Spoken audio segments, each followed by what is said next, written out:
My channel. मैं अपूर्वा और आज के वीडियो में हम फिजिकल केमिस्ट्री का एक बहुत ही इम्पॉर्टेंट टॉपिक डिस्कस करने वाले हैं और इस टॉपिक का नाम है कंसंट्रेशन टर्म्स।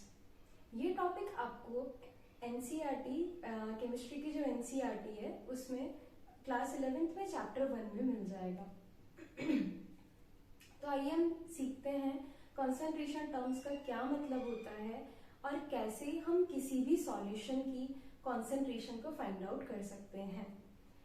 अगर आप कभी भी किसी सॉल्यूशन की कंसंट्रेशन को फाइंड आउट कर रहे हैं तो आपको सबसे पहले ये पता होना बहुत जरूरी है कि सॉल्यूशन का मतलब क्या होता है। जो फर्स्ट टर्म हमें यहाँ समझनी है वो टर्म क्या है हमारे लिए, सॉल्यूशन।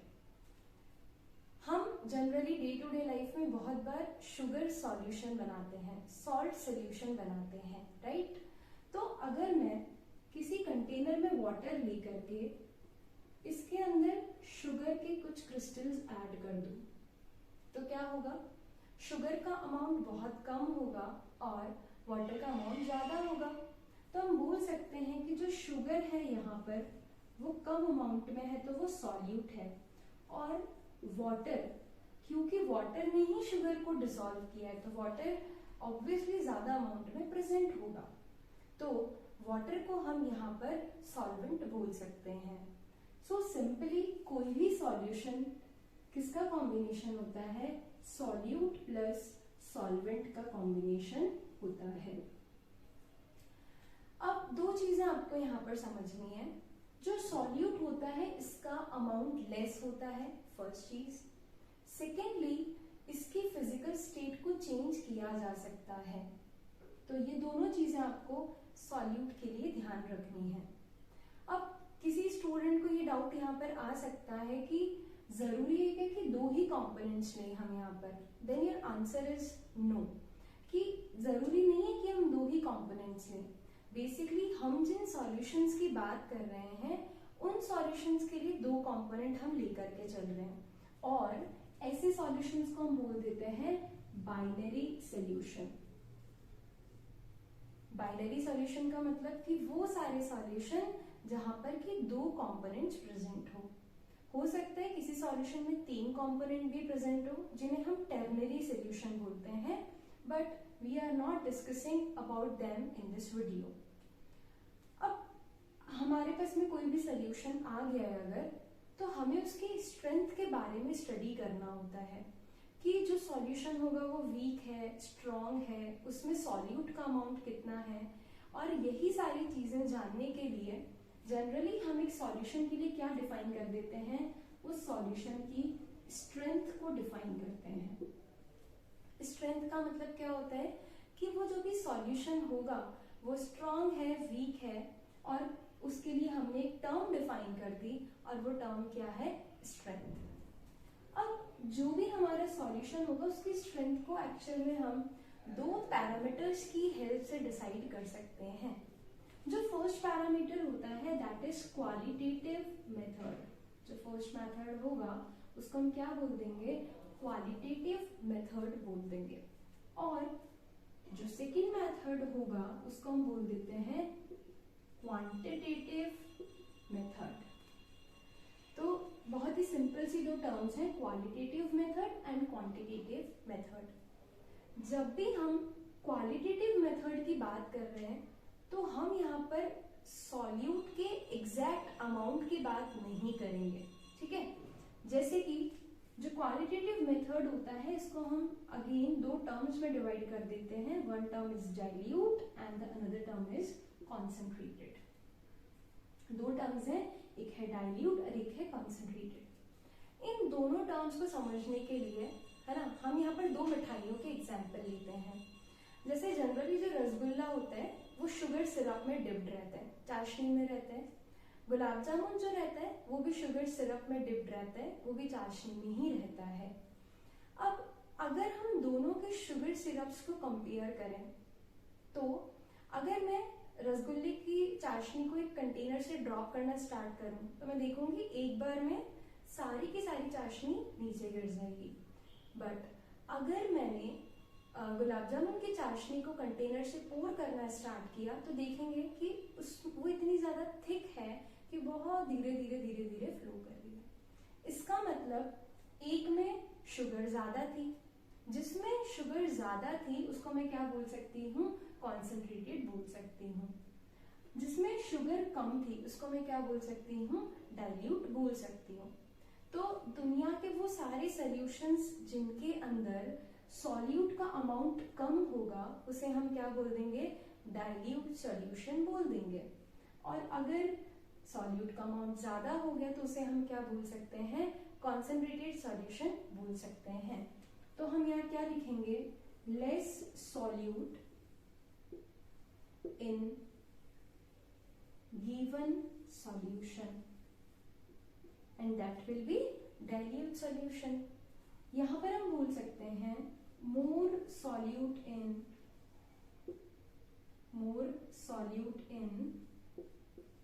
Given solution. जो भी हमारा सॉल्यूशन होगा उसके अंदर सॉल्यूट का अमाउंट ज्यादा होगा। अब अगर आपसे एक बहुत सिंपल सा क्वेश्चन पूछा जाए कि क्या डाइल्यूट और कॉन्सेंट्रेटेड सॉल्यूशन में मैंने आपको सॉल्यूट का अमाउंट बताया कि 50 ग्राम डिसॉल्व कर रहे हैं, 100 ग्राम डिसॉल्व कर रहे हैं या फिर 10 ग्राम डिसॉल्व कर रहे हैं, तो हमने यहाँ पर कहीं पर भी एग्जैक्ट अमाउंट की बात तो कही नहीं। और अगर हमने एग्जैक्ट अमाउंट की बात नहीं करी इसका मतलब वो चीज किसके अंदर आ जाएगी, क्वांटिटेटिव में आ जाएगी।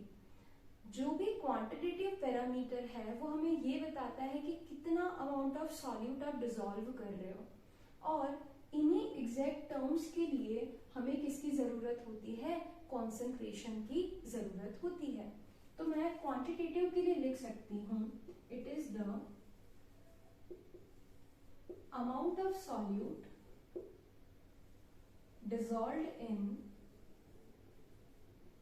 dissolved in 1 liter of solution। एक बहुत ही बेसिक सी डेफिनेशन हो गई हमारे कॉन्सेंट्रेशन की। अब किसी स्टूडेंट के दिमाग में ये क्वेश्चन भी आ सकता है कि कॉन्सेंट्रेशन का एक्चुअल में यूज क्या होता है। तो आप लोग जब लेबोरेटरी में जाते हैं, केमिस्ट्री लेबोरेटरी में, तो वहां पर सॉल्यूशंस को प्रिपेयर करने के लिए हमें कंसंट्रेशन की जरूरत पड़ती है।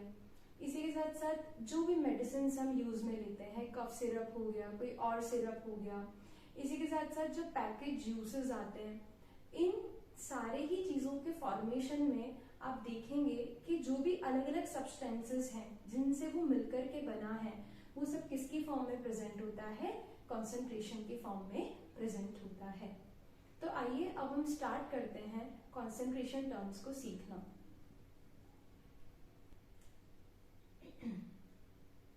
The first concentration term is mass by mass percent. So, first is mass by mass percent. We can also represent it by weight percent. That is W by W. अब अगर मुझे कभी भी किसी सॉल्यूशन के लिए मास बाय मास परसेंट को calculate करना है तो मैं यहाँ पर लिख सकती हूँ कि सॉल्यूट के लिए हम इसे कैसे डिफाइन करेंगे। For solute I can write it as mass of solute in grams, कि आप सॉल्यूट का कितना मास ले रहे हैं, अपॉन में आएगा मास of solution that is also in grams into 100। ये हमारा सिंपल सा मेथड हो गया किसी भी गिवन सॉल्यूट के लिए mass by mass percent calculate करने का। अब यहाँ पर हम देख रहे हैं कि दोनों जो यूनिट्स है वो हम ग्राम में लेकर के चल रहे हैं। यहाँ पर भी मास ग्राम में लिया है और यहाँ पर भी हमने मास को ग्राम में लिया है। Reason is very simple, because laboratory में जब आप ये सारी चीजें परफॉर्म करते हैं तो वहां पर हम बहुत ही छोटे लेवल पे काम करते हैं, इसीलिए जनरली जो मास होगा उसको हम ग्राम्स में लेकर के चलेंगे। अगर कहीं वॉल्यूम आता है तो वो हम ml मिलीलीटर में लेकर के चलेंगे। Why? Because we are considering these quantities at a very small level, right. अब ये तो सॉल्यूट के लिए निकल गया। अगर किसी क्वेश्चन में आपको सॉल्वेंट के लिए निकालना है तो यहाँ पर ये जो भी वैल्यू निकल करके आएगी ये एक्चुअल में परसेंटेज होगा। अभी हमने पढ़ा था कि अगर हम एक सॉल्यूशन ले रहे हैं तो हम दो ही कंपोनेंट कंसीडर करके चल रहे हैं, एक तो सॉल्यूट और एक और सॉल्वेंट। तो जब सॉल्यूट निकल गया तो क्या मैं यहाँ से सॉल्वेंट के लिए कैलकुलेशन कर सकती हूँ क्या? तो वो बहुत ही इजी होगा। हम क्या करेंगे, सॉल्वेंट के लिए जब कैलकुलेशन करनी होगी तो 100 टोटल मैंने सॉल्यूशन का परसेंटेज कंसीडर कर लिया, माइनस जो भी मेरा सॉल्यूट का परसेंटेज निकलेगा उसको मैं यहाँ से डिडक्ट कर दूंगी। ये हो गया हमारा एक बहुत ही सिंपल सा फॉर्मूला। अब बात आती है कि हमें क्वेश्चन में किस फॉर्म में या किस तरीके से ये चीजें मेंशन रहेगी। तो हम एक एग्जांपल देखते हैं। जैसे मान लो आपको दिया जाए 10% यूरिया का आपको एक्वस सॉल्यूशन गिवन है।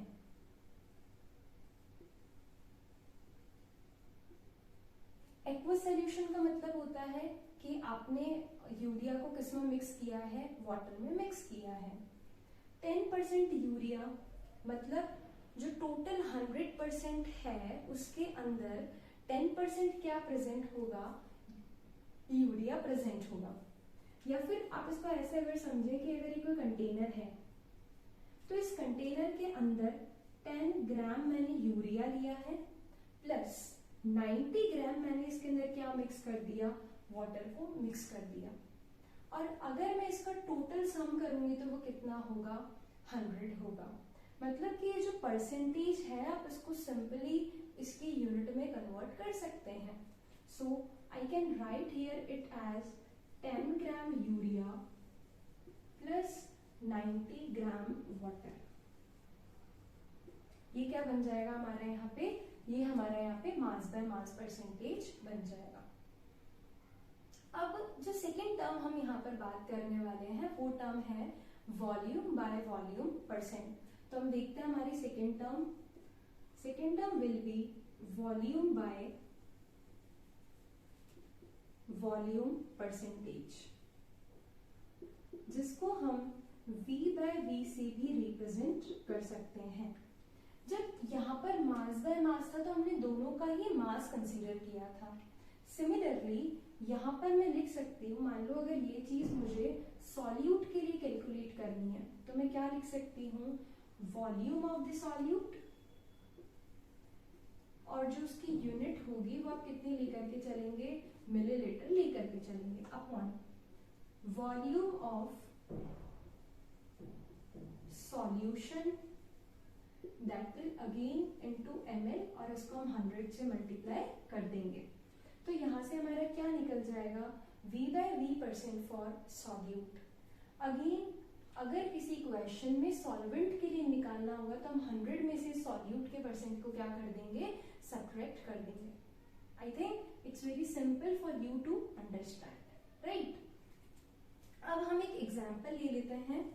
जैसे कि मान लो आपको दे दिया जाए 20% एसिड का आपने एक एक्वस सॉल्यूशन बनाया है, कि अगर मेरे पास में कोई भी डाइल्यूटेड एसिड है तो मैंने उसका 20% एक्वस सॉल्यूशन बनाया, और ये जो 20% है वो है V बाय V मतलब वॉल्यूम बाय वॉल्यूम परसेंटेज। तो अगेन हम इसको डिकोड कैसे करेंगे कि 20 ml तो मैंने यहाँ पर एसिड ले लिया और उसके अंदर 80 ml मैंने वाटर को ऐड कर दिया, और इन दोनों का जो मिक्सचर होगा वही क्या कहलाएगा, 20% एसिड एक्वस सॉल्यूशन। तो ये होती है हमारी दो बहुत ही बेसिक सी terms complete. Now students, the third term is mass by volume percentage. So we can write it as mass by volume percentage. तो आप भी बता सकते हैं कि मास बाय वॉल्यूम परसेंटेज का क्या फॉर्मूला हम लिखेंगे। यहाँ पे हम लिखेंगे यहाँ पर मास ऑफ सॉल्यूट अपॉन में हम लिखेंगे it is with respect to, ये जो भी हम फॉर्मूला लिख रहे हैं किसके रिस्पेक्ट में है, सॉल्यूशन के रिस्पेक्ट में। तो अपॉन में हम लिख सकते हैं to volume of solution into 100, क्योंकि अब परसेंटेज की टर्म्स में बात कर रहे हैं। जनरली जितनी भी मेडिसिन बनती है तो वहां पर मास बाय वॉल्यूम परसेंटेज यूज में लिया जाता है। ऐसा इसलिए क्योंकि जो भी सॉलिड है, जैसे यहाँ पर मास होगा तो हम इसको ग्राम्स में मेंशन कर सकते हैं और इसे हम ml में मेंशन कर सकते हैं। तो जो भी सॉलिड है उसको हम किसी लिक्विड में ही डिसॉल्व कर रहे हैं, और अगर डिसॉल्व कर रहे हैं तो वो क्या फॉर्मूले की फॉर्म में आएगा, मास बाय वॉल्यूम परसेंटेज। ये जो फॉर्मूला है इससे हम एक और इंटरेस्टिंग फॉर्मूला भी डिराइव कर सकते हैं। जैसा कि आप देख सकते हो कि यहाँ पर हमने वॉल्यूम ऑफ सॉल्यूशन लिया है।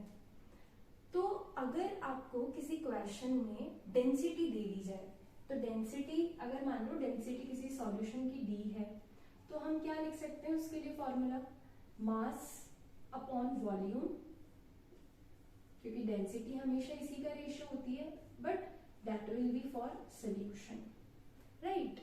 So for that volume of solution can be replaced with, यहां से अगर मुझे वॉल्यूम को रिप्लेस करना हुआ तो मैं क्या लिख सकती हूँ, mass of solution upon density of solution.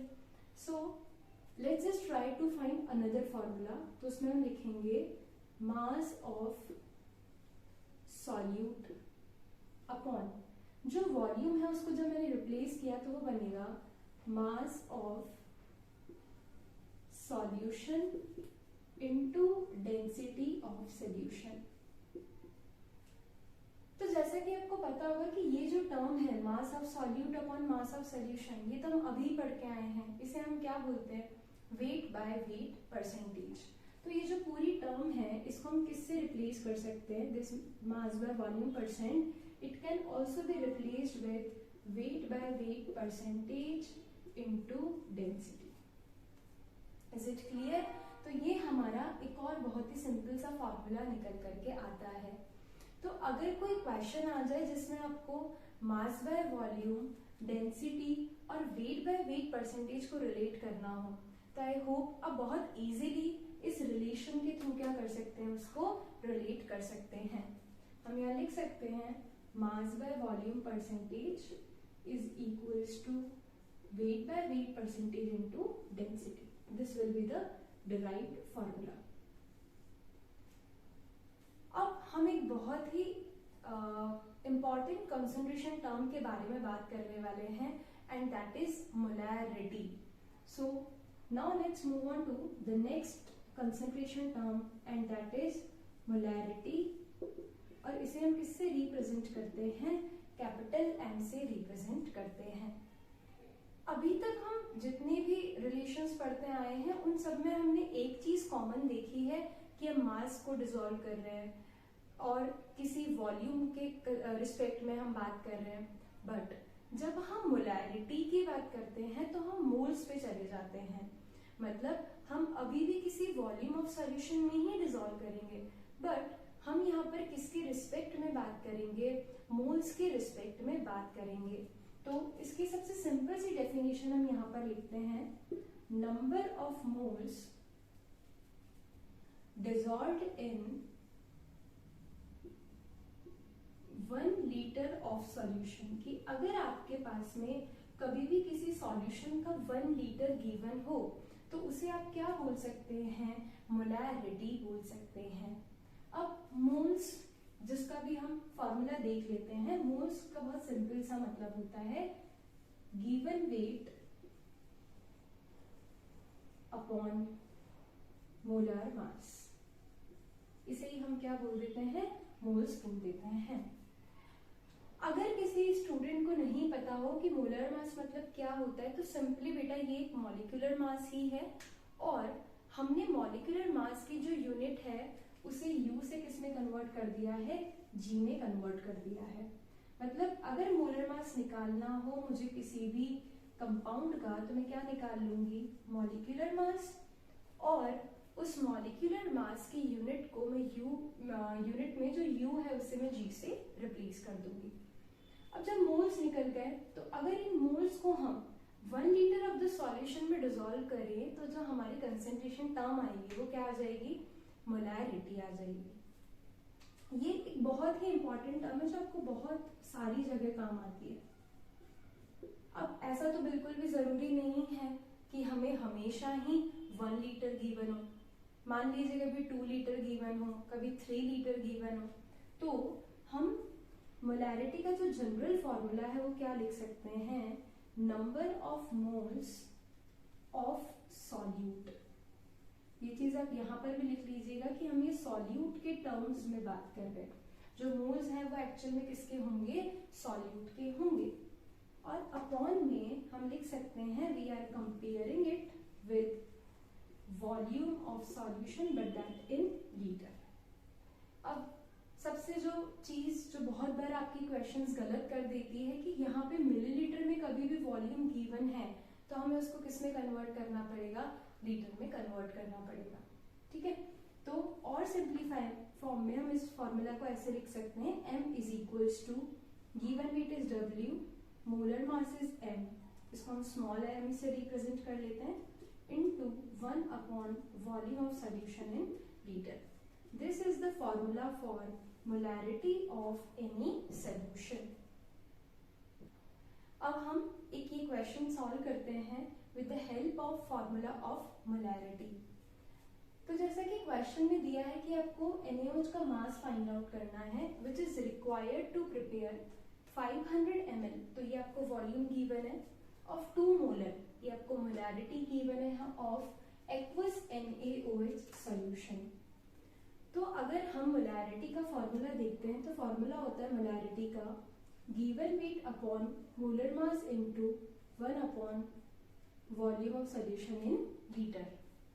अब इस क्वेश्चन में आपको मोलैरिटी गिवन है वो कितनी है, 2 is equals to given weight तो हमें फाइंड आउट करना है।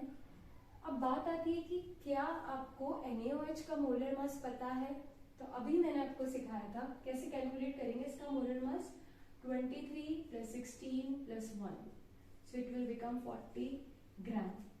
तो मैं यहाँ पर लिख सकती हूँ 40 क्योंकि जो मॉलिक्यूलर मास होगा वही मोलर मास होगा इनटू 1 अपॉन 500। सही है, सॉल्व कर देना चाहिए मुझे इसको, तो आपका आंसर होना चाहिए, नहीं सॉल्व कर सकते बिकॉज ये मिलीलीटर्स में है, तो हम इसको लीटर में कैसे कन्वर्ट करेंगे, डिवाइडेड बाय 1000। तो हम देखते हैं कैसे हम इसका फाइनल आंसर कैलकुलेट करते हैं, 2 टाइम्स, तो वेट आ जाएगा यहाँ से 40 ग्राम। कि जब आप NaOH का 40 ग्राम लेकर के उसको 500 ml तक डिसॉल्व करते हो तो जो सॉल्यूशन बनेगा उसकी मोलैरिटी कितनी होगी, 2 मोलर होगी। बहुत ही सिंपल सा और बहुत ही बेसिक सा क्वेश्चन हमारे सामने था। अब हम एक और मोलैरिटी में ही हम एक और इम्पॉर्टेंट चीज डिस्कस करते हैं, that is molarity of dilution. अगर मैं मोलैरिटी का सिंपल सा फॉर्मूला आपको बताऊं तो आप ऐसा समझ सकते हो कि मोलैरिटी सिंपली क्या होता है, मोल्स अपॉन वॉल्यूम के इक्वल होता है। ठीक है, डाइल्यूशन का मतलब होता है कि आप किसी चीज को किसी भी चीज में अगर वाटर को आप कंटिन्यूसली ऐड करते जा रहे हो, मतलब आप उसको क्या कर रहे हो, वहां पर डाइल्यूट कर रहे हो। तो सबसे पहले जस्ट अज्यूम कि मेरे पास में एक सॉल्यूशन था, तो उसमें क्या क्या प्रेजेंट होगा, एक तो सॉल्यूट प्रेजेंट होगा और एक और मेरे पास में सॉल्वेंट प्रेजेंट होगा। और ये जो सॉल्यूशन होगा, मान लीजिए इसकी जो मोलैरिटी है वो m1 है और इसका जो वॉल्यूम है वो कितना है, v1। अब जब मुझे इसमें डाइल्यूशन करना होगा तो हमारा कॉमन सेंस ये बोलता है कि सॉल्वेंट का अमाउंट चेंज होगा, सॉल्यूट तो चेंज नहीं होने वाला है, बिकॉज डाइल्यूशन में आप वाटर ऐड करेंगे तो वाटर तो एक सॉल्वेंट है। तो अगर मैं यहाँ पर बात करूँ कि मैंने जो दूसरा सॉल्यूशन बनाया है फाइनल, उसमें भी 2 चीजें प्रेजेंट होगी, एक तो सॉल्यूट और एक और सॉल्वेंट। और जब इससे ये बना है तो इसके अंदर एक ही चीज चेंज हो रही है, और वो क्या चेंज हो रही है, सॉल्वेंट चेंज हो रहा है। अब क्या हुआ होगा, जब फाइनल सॉल्यूशन बना होगा तो इसकी मोलैरिटी m2 और जिसका वॉल्यूम होगा वो क्या रहेगा, V2 रहेगा। अब अगर मैं इसका डाइल्यूशन करती हूँ तो फाइनली वॉल्यूम ही तो इंक्रीज कर रही हूँ मैं, और अगर मैं वॉल्यूम इंक्रीज करूंगी तो जो भी मोलैरिटी होगी वो क्या हो जाएगी, डिक्रीज हो जाएगी। बट जो सोचने वाली बात है कि क्या मोल्स चेंज होंगे, मोल्स तो चेंज हो ही नहीं सकते, क्योंकि आपने सॉल्यूट के अमाउंट में कुछ भी चेंज नहीं किया है। तो अगर हम यहाँ पर एक चीज लिखें तो हम लिख सकते हैं since the moles of solute before dilution, moles of solute before dilution वो किसके इक्वल होंगे, that will be equals to moles of solute after dilution। जो भी मोल्स हैं वो एक्चुअल में इक्वल होंगे ही होंगे। तो देख लेते हैं, अगर मैं यहाँ पर मोल्स कैलकुलेट करूं तो बेसिकली वो मोल्स किसके इक्वल आ सकते हैं, यहाँ से n इंटू वी के इक्वल आ सकते हैं। तो यहाँ पर डाइल्यूशन से पहले जो मोल्स होंगे that will be m1 into v1, और जब डाइल्यूशन कर देंगे तो मोल्स किसके इक्वल आएंगे, m2 इंटू v2, राइट। तो यही हमारा फॉर्मूला बनता है डाइल्यूशन का कि m1 v1 किसके इक्वल आ जाएगा, m2 v2 के इक्वल आ जाएगा। अब इससे जो क्वेश्चंस पूछे जाते हैं उसमें आपको एक गिवन सॉल्यूशन की मोलैरिटी दे देंगे, वॉल्यूम दे देंगे, एक और जो फाइनल सॉल्यूशन होगा उसकी मोलैरिटी देंगे, और फाइनली आपसे क्या पूछा जा सकता है, फाइनल वॉल्यूम पूछा जा सकता है। So in the next lecture we will cover numericals based on this topic also, and till then just watch this video, and if you have any doubt you can just ask those doubts in the comment box. Thank you.